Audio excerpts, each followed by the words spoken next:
Bismillahirrahmanirrahim. Assalamualaikum warahmatullahi wabarakatuh. Pada kesempatan kali ini saya akan melanjutkan penjelasan materi untuk pertemuan ke-9. Mohon untuk bisa terlebih dahulu.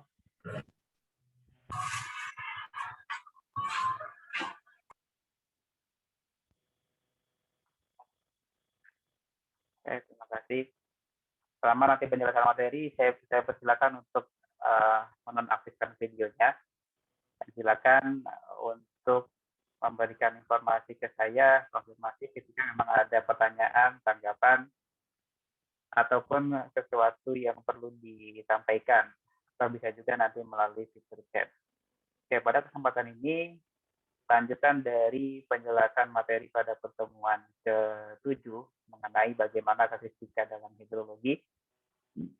Hari ini kita melanjutkan mengenai bagaimana statistika dalam hidrologi sebagai pengantar terakhir sebelum kita masuk ke aplikasi dari hidrologi pada beberapa kasus yang berbeda.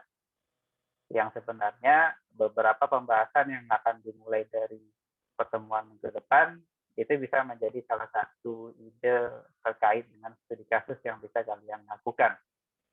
Yang harapan saya, target yang saya harapkan yang bisa kalian capai adalah nantinya pada masing-masing individu kalian nanti memahami salah satu saja dari setidaknya memiliki pemahaman yang lengkap terkait dengan salah satu dari topik permasalahan atau topik kajian yang nantinya akan kita bahas. Setidaknya akan ada 5 bagian yang akan kita bahas. Saya harapkan masing-masing dari total ada 5 kelompok, masing-masing akan memiliki pemahaman yang lengkap terkait dengan materi spesifik tersebut. Oke, pada kesempatan kali ini, statistika dalam hidrologi lanjutkan mengenai bagaimana analisis frekuensi yang dalam hal ini adalah akan terkait dengan bagaimana sih penentuan rata-rata curah hujan harian, bulanan, atau tahunan yang nantinya ini akan banyak dipakai. Paling sederhananya adalah terkait dengan drainase. Seperti pada saat kita perencanaan drainase misalnya. Dari mana kita bisa mendapatkan nilai curah hujan maksimum tahunan dalam perencanaan mungkin 10 tahun, 50 tahun dari suatu drainase perkotaan misalnya.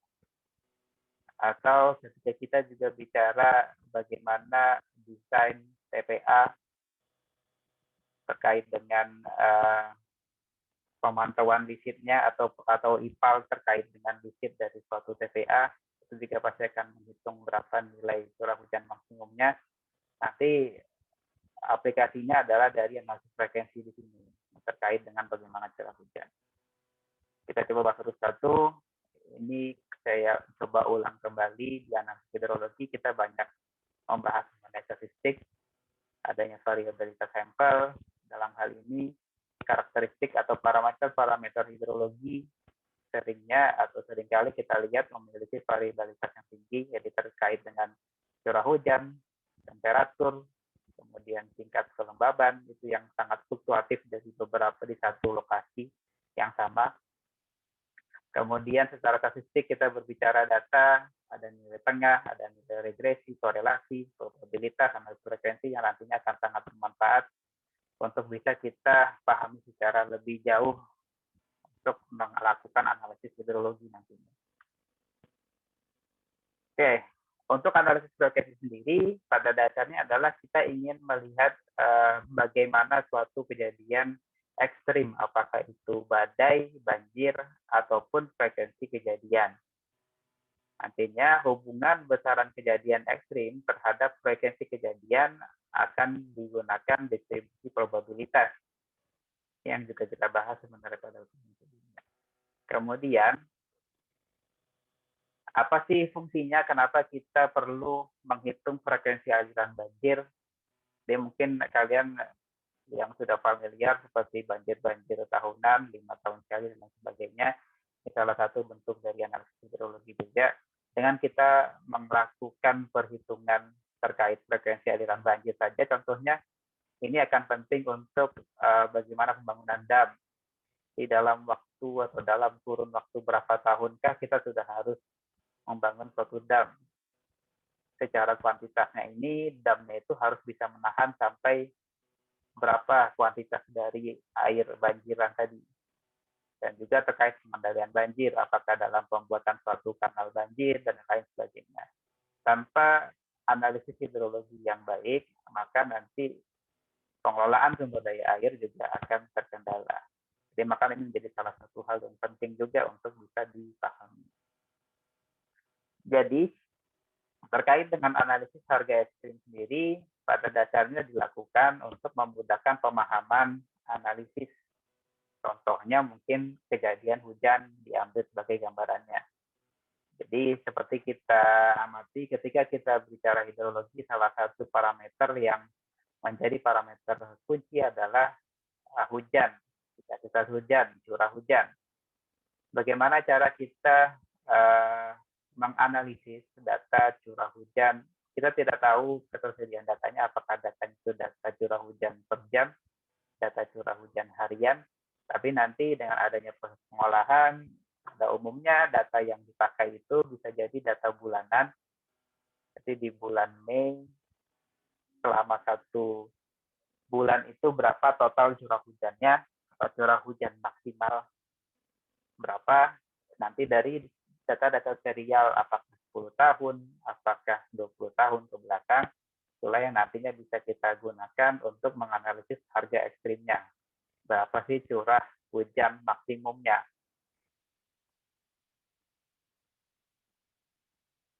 Sebelum mulai bahas, pada dasarnya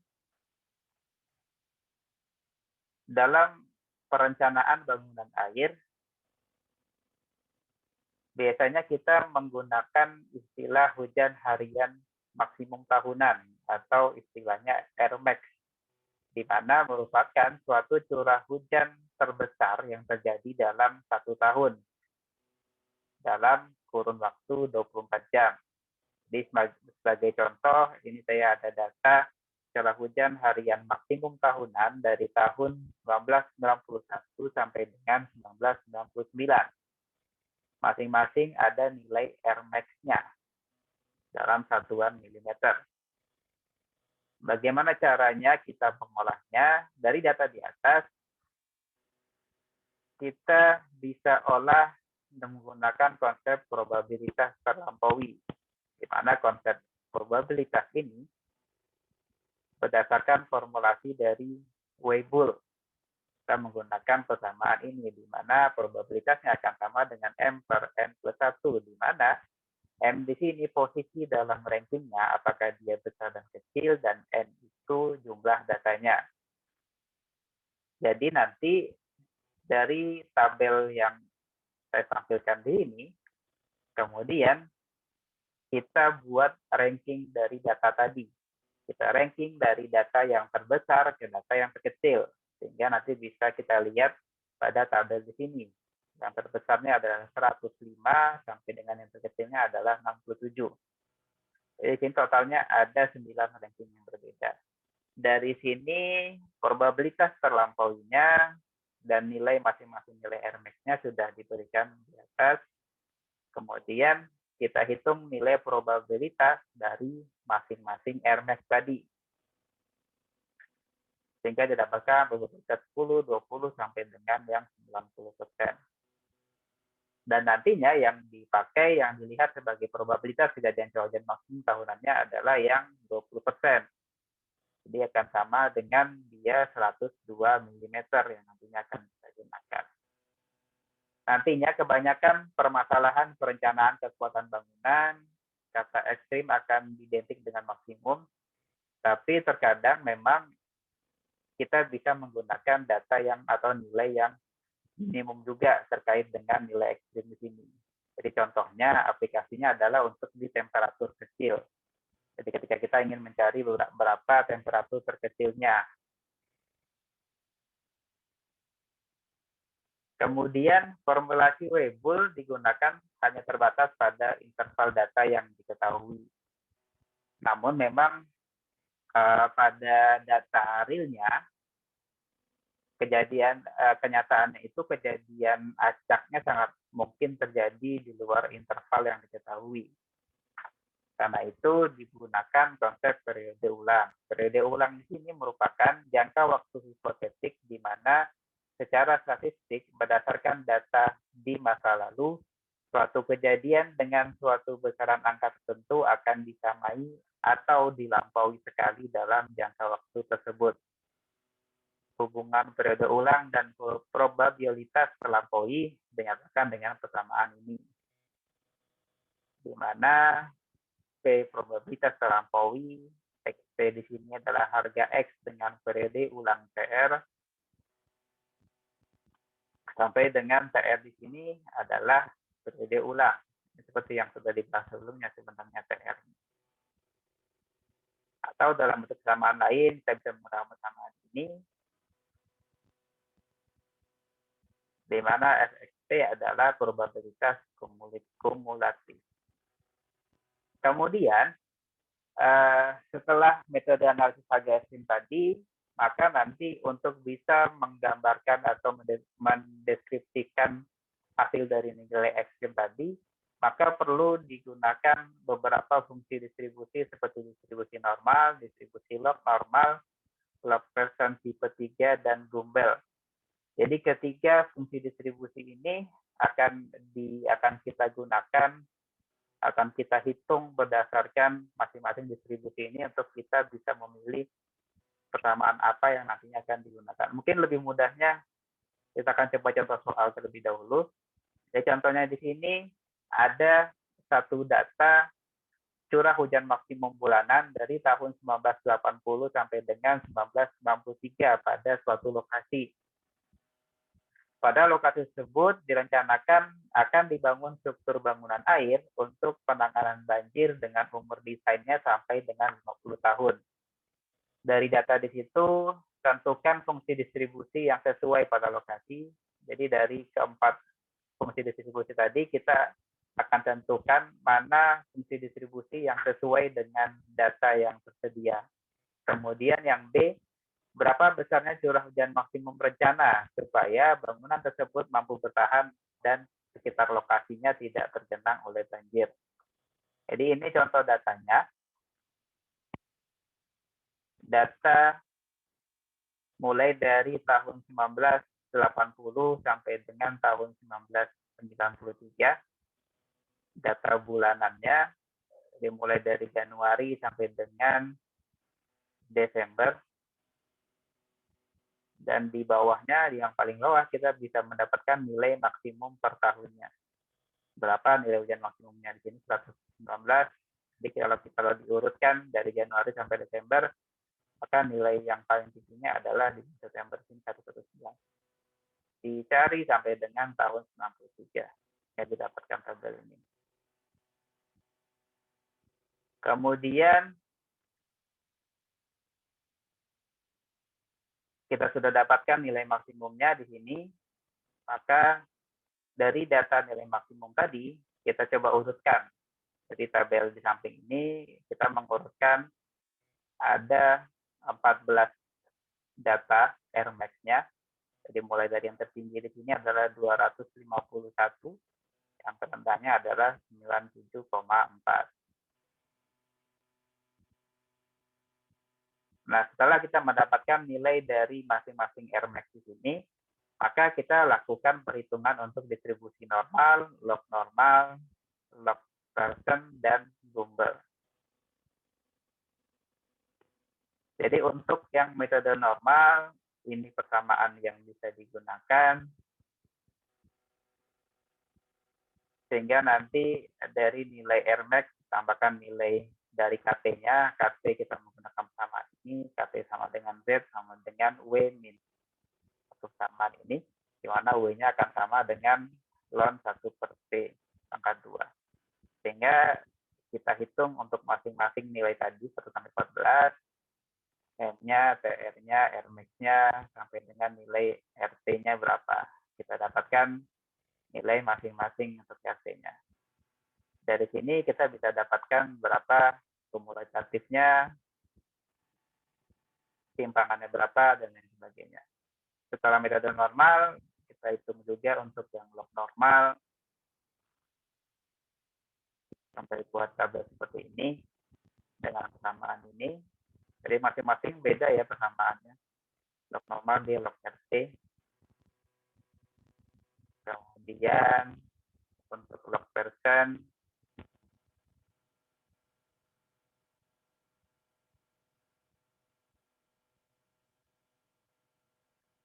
sampai yang terakhir metode Gumbel.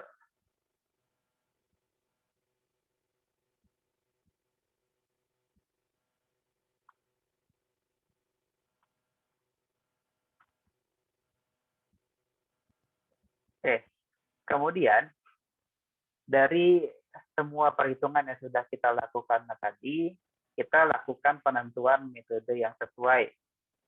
Bagaimana caranya? Dengan kita menghitung nilai rata-rata error relatifnya atau nilai deviasinya untuk masing-masing metode tadi.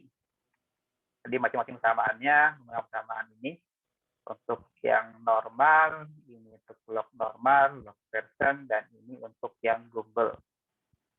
Dari situ kita bisa dapat nilai tabel di sini. Maka kita akan mendapatkan nilai rata-rata error relatif untuk masing-masingnya.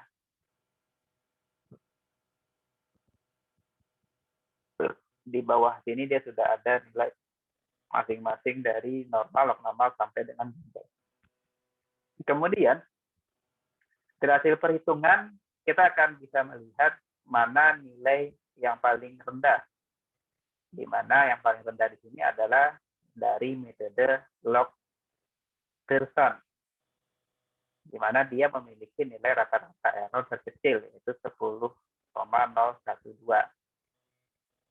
Karena itulah metode log Pearson ini yang nantinya akan kita gunakan untuk menghitung berapa curah hujan maksimum bencana dengan periode ulang 50 tahun.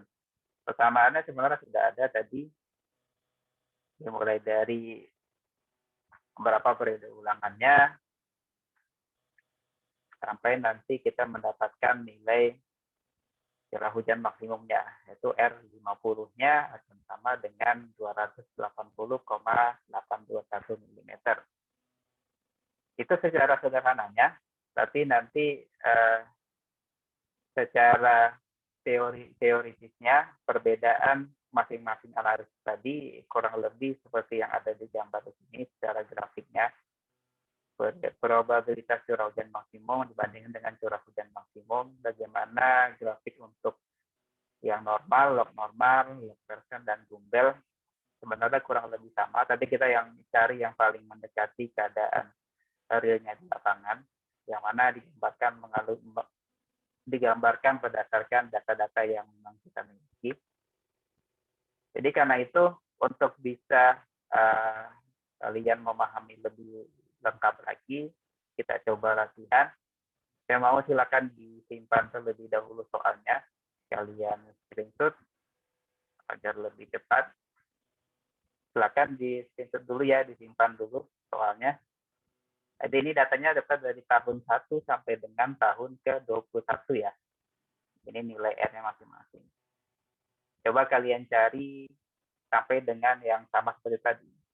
Kira-kira distribusinya kita pakai yang mana? Apakah normal, log, atau Gumbel nanti? Oke, sudah ya? Sudah disimpan ya? Halo?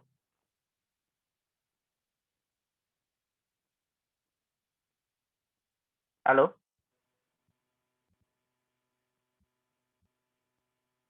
Halo, halo? Halo?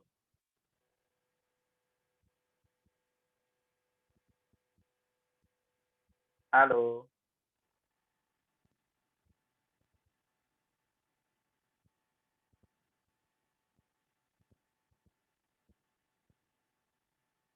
Halo?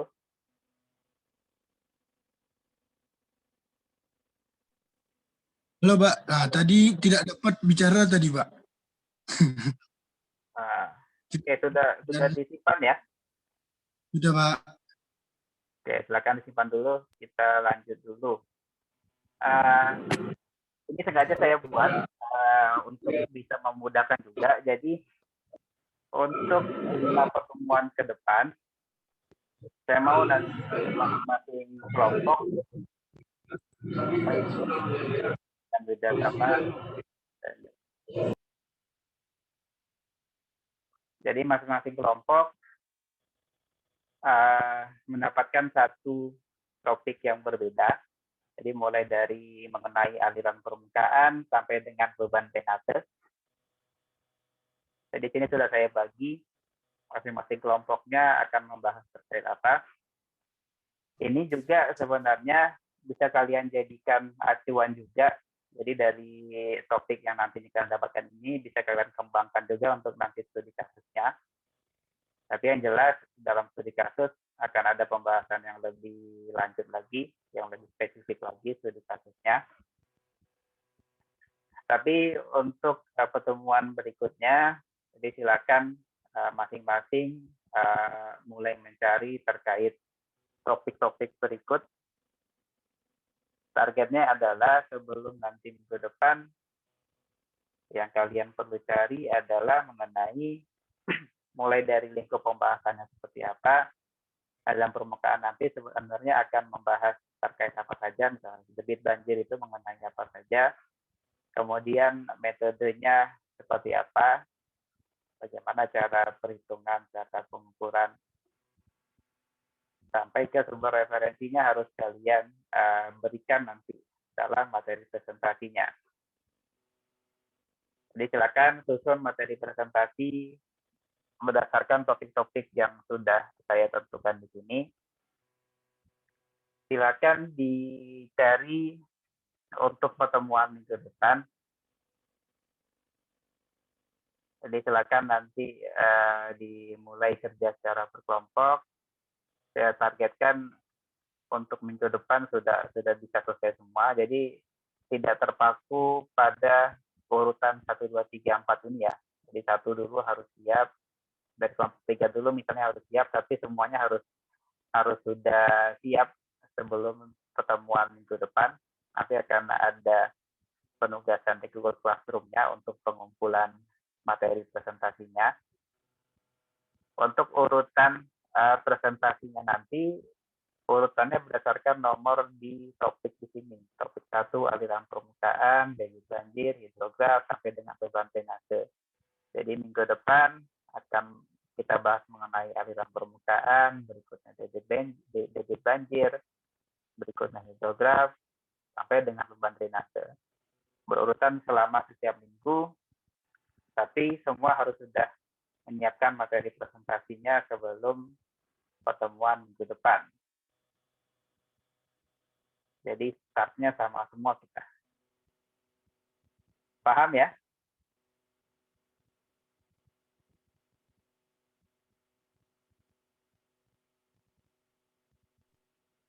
Halo? Paham, Pak. Oke. Kalau sudah paham, tidak ada lagi ditanyakan, saya akhiri saja ya. Kita tutup dengan hamdalah. Alhamdulillahirrahmanirrahim. Kita bertemu lagi minggu depan. Jadi setelah di minggu depan baru kita akan bahas mengenai penggantinya, kapan kita akan cari waktu pengganti untuk pertemuan kita yang tertunda. Sekian dari saya, kurang dan lebihnya mohon maaf. Assalamualaikum warahmatullahi wabarakatuh. Waalaikumsalam warahmatullahi wabarakatuh.